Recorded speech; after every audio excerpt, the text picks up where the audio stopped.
2025 LSS വിജയജാലകം Malayalam അമൃതം എന്ന പാഠഭാഗത്തിലെ പ്രധാന ചോദ്യങ്ങൾ. 1.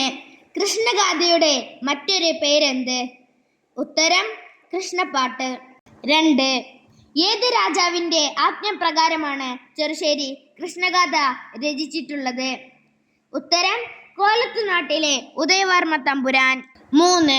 കൃഷ്ണഗാഥ ഏത് വൃത്തത്തിലാണ് രചിച്ചിട്ടുള്ളത്? ഉത്തരം മഞ്ചരി വൃത്തം. 4.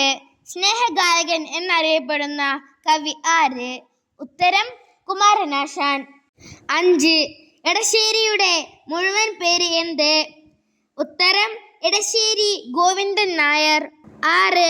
2007 ജ്ഞാനപീഠ പുരസ്കാരം നേടിയ മലയാളി ആര്? ഉത്തരം ONV Kurup. Thank you for watching.